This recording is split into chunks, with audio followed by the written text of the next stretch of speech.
بسم الله الرحمن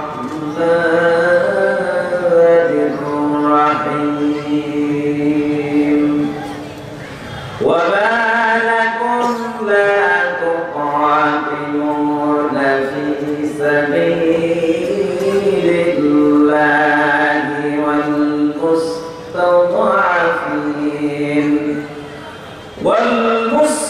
والمستضعفين من الرجال والنساء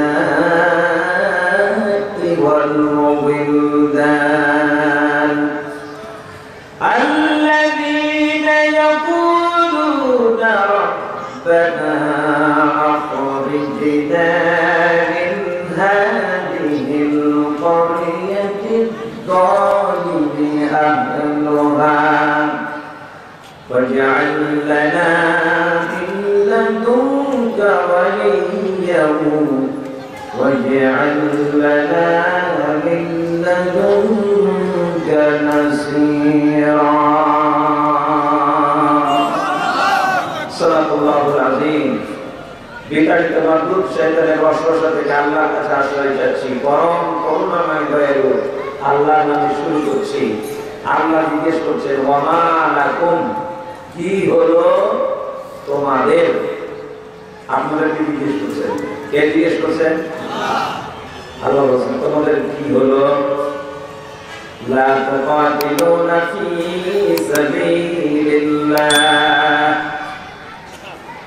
কেন তোমরা আল্লাহর রাস্তায় লড়াই করছো না বিল মুস্তাদআফিনা من الرجال والنساء والولدان ওই সমস্ত অসহায় নারী শিশু এবং পুরুষদের পক্ষে যারা বলেন يقولون ربنا أخرجنا من هذه القرية الظالم أهلها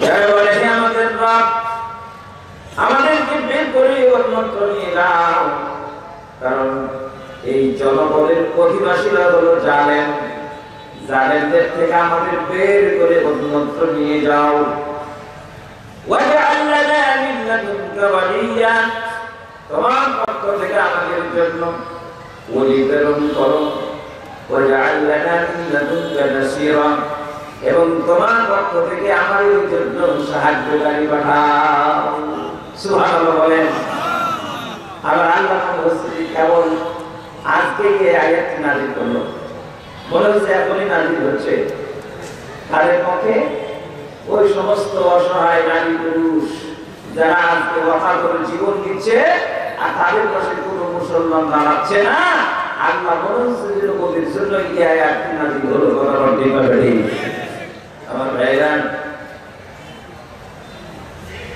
আজকে ঝঞ্ঝাবিক্ষুব্ধ পৃথিবী যারা আজকে মুসলমানদের উপরে জুলুম নির্যাতন করে তারা অপরাধী কিন্তু যারা আজকে তাদের পক্ষ অবলম্বন করে তাদের পক্ষে দাঁড়ায় না আমার আল্লাহ পাক বলছেন তারাও অপরাধী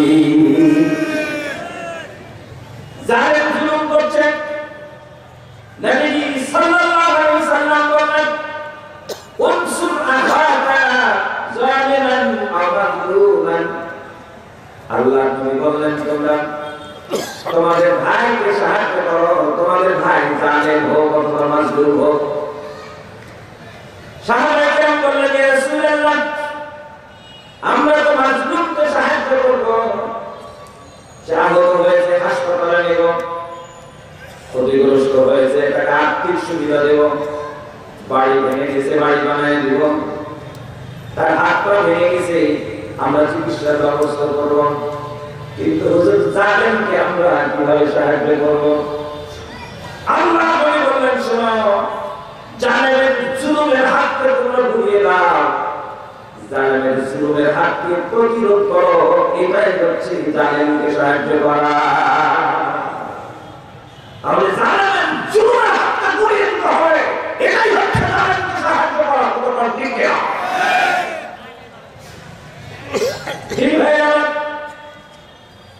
জালেম তো জুলুম করছে অপরাধী, আমরা যারা সহ্য করছি আমরা আর অপরাধী।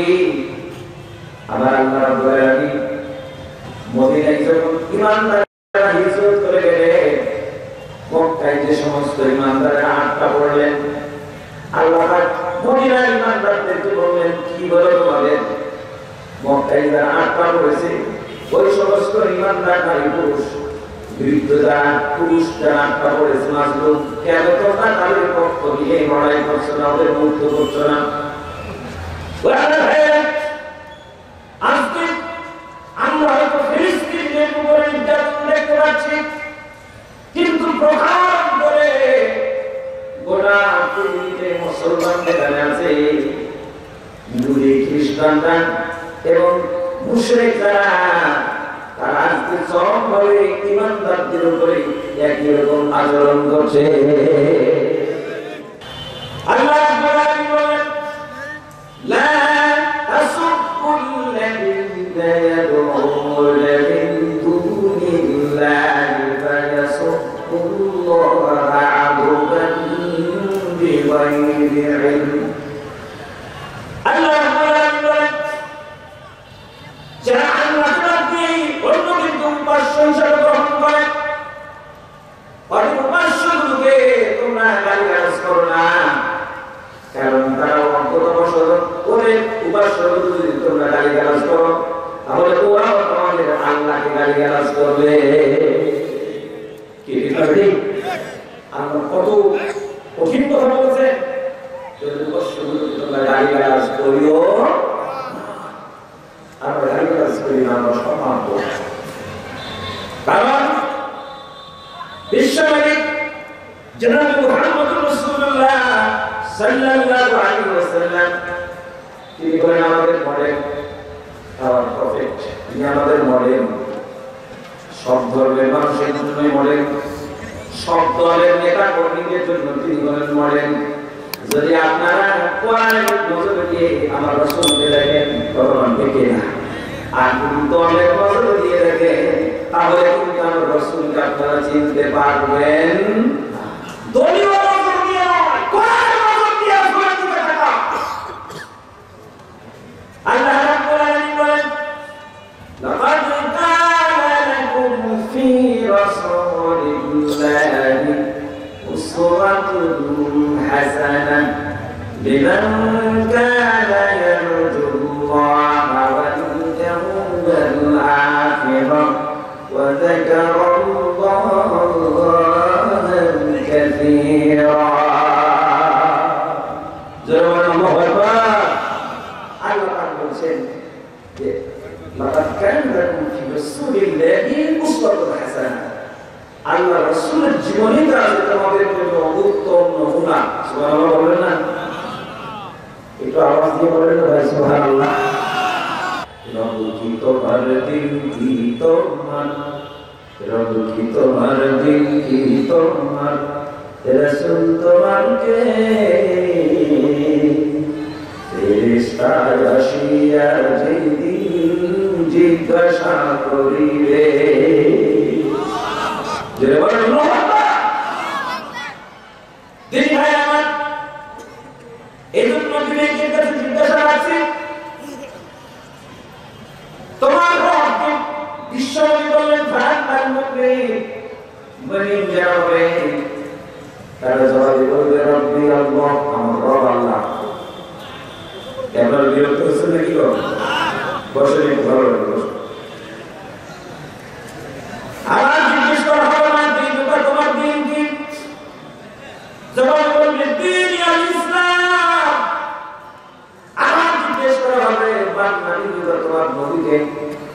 নবীজি বলেন মুমিন যারা তারা জবাব দিবে নবীনা মুহাম্মদ রাসূলুল্লাহ সাল্লাল্লাহু আলাইহি ওয়াসাল্লাম।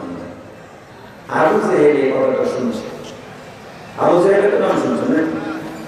আবু জেহেল শোনার পরে রাসূলের কাছে এসে বলছে, ভাতিজা তুমি নাকি প্রশ্ন আউট করছো, জবাব আউট করে দিয়েছো।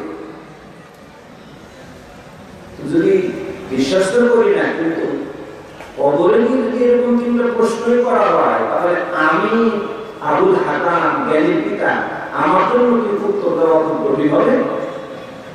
কারণ তিনটা প্রশ্ন তিনটা উত্তর মুখস্থ করে গিয়ে বিশ্বাস করে জবাব দেবো। যদি জিজ্ঞেস করা হয় আমি তো বিশ্বাস করি হবেই না।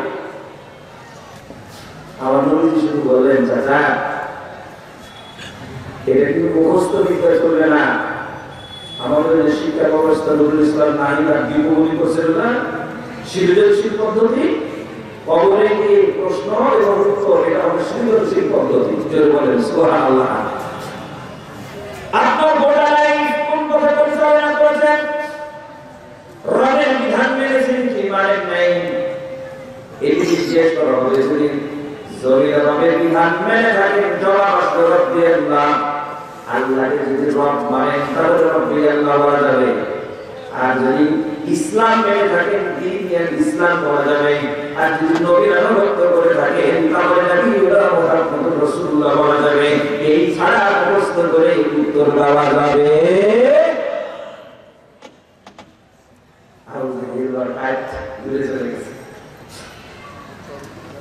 বিশ্বনবীর কাছে এসে প্রস্তাব দিল,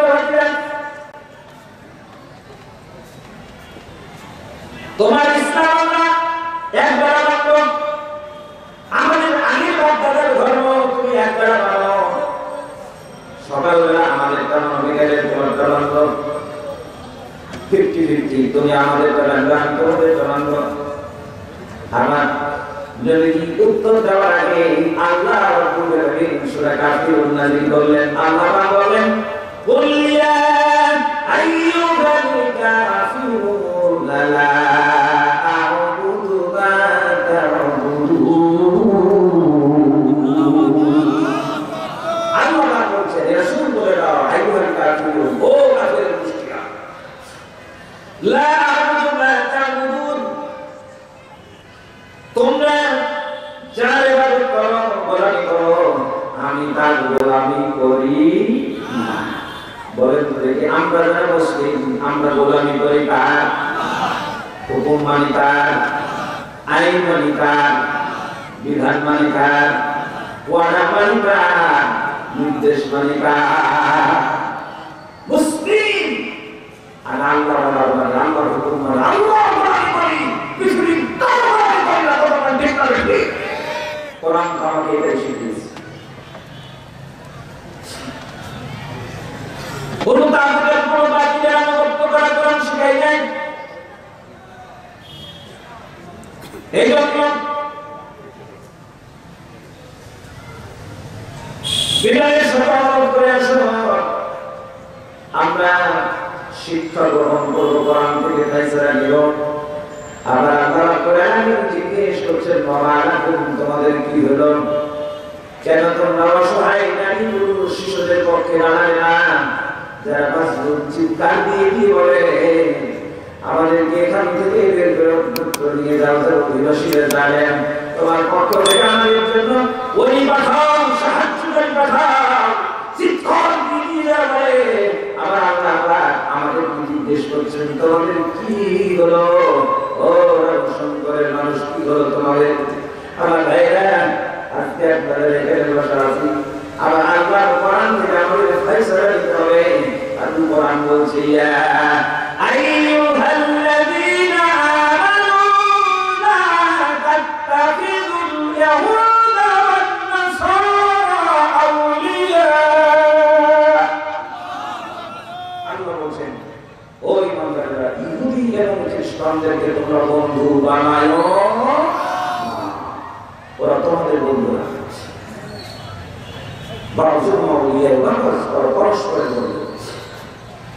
আল্লাহ রাব্বুল আলামিন সূরা তাওবায় ইরশাদ করেন, ইয়া আইয়ুহাল্লাযীনা আমানু লা তাত্তাখিযু আবা'াকুম ওয়া ইখওয়ানাকুম আউলিয়া ইন ইসতাহাব্বুল কুফরা আলাল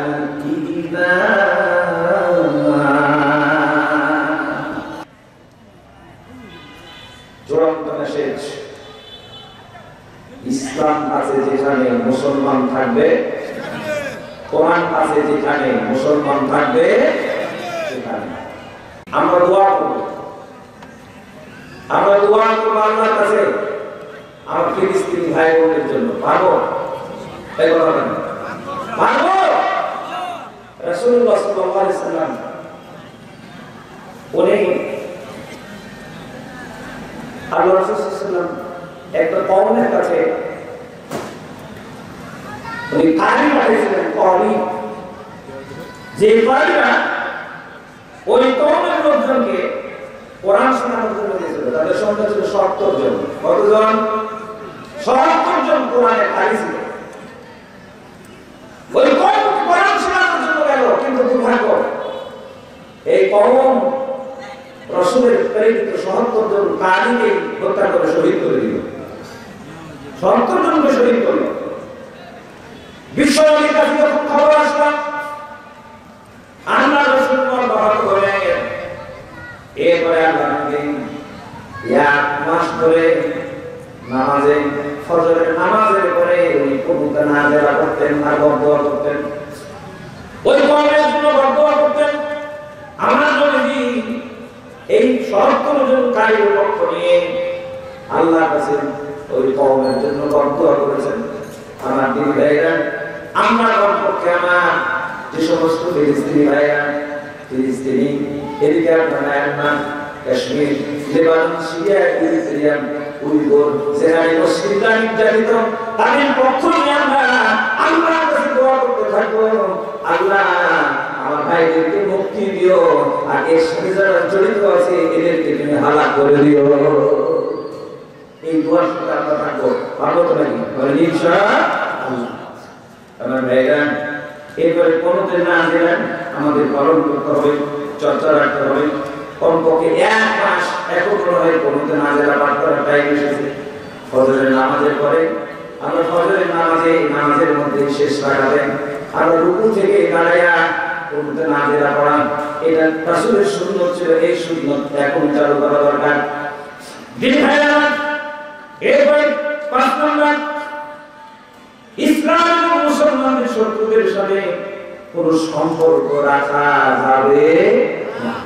যারা ইসলামের শত্রু, মুসলমানদের শত্রু, তাদের সাথে কোন রকমের সম্পর্ক রক্ষা করা যাবে না। এটা আমাদের ৫ নম্বর কর্তব্য।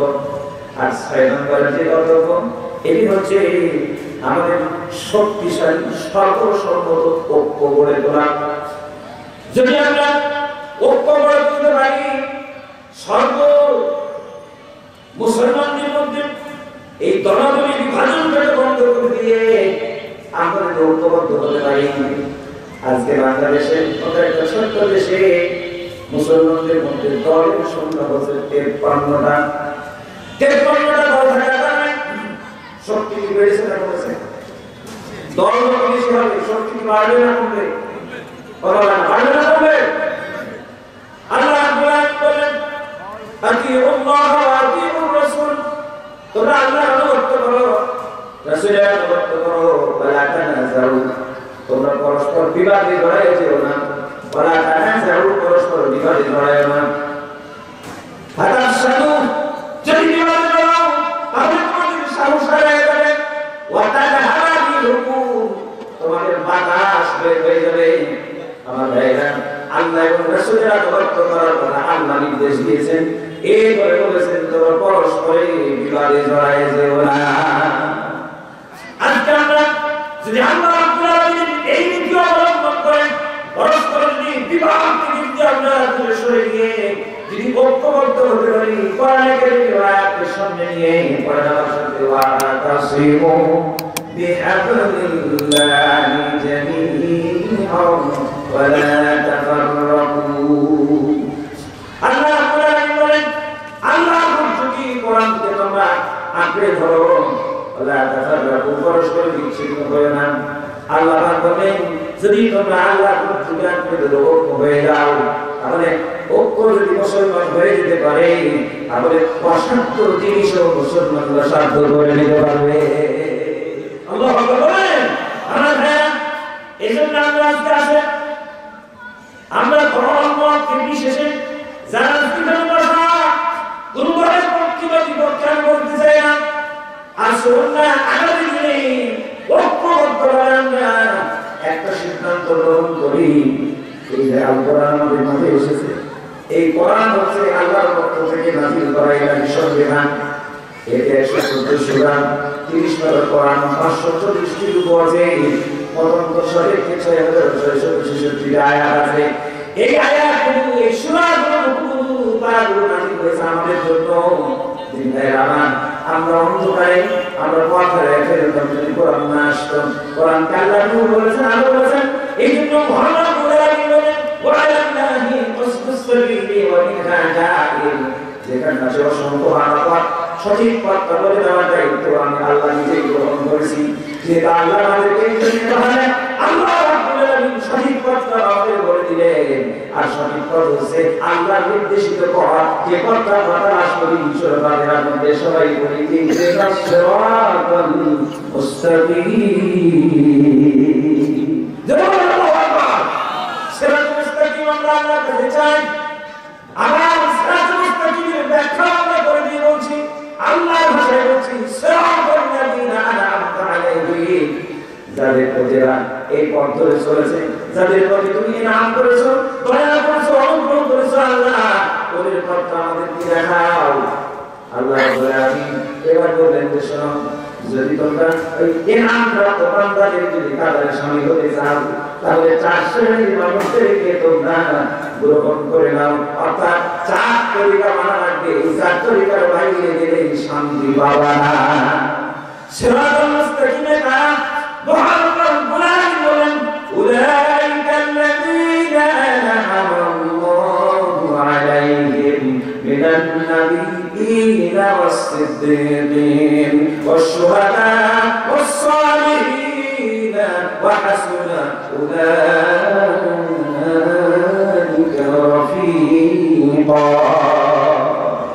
আল্লাহ রাব্বুল আলামিন বলেন যে আল্লাহর নাম প্রাপ্ত বান্দা তাদের মধ্যে এক নম্বর হলো মিনান নাবিয়্যিন, নবীগণ।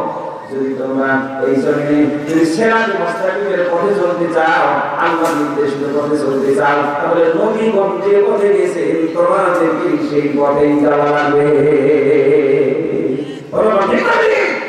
নবীরা দেখো কথা চলতে হবে, এর বিকল্প মানব রচিত তন্ত্র মন্ত্র আইন কানুন মেনে নিয়ে শান্তি পাবেন, সিরাতুল মুস্তাকিমের পথ পাবেন, অসম্ভব, অসম্ভব, হবে না, হবে না।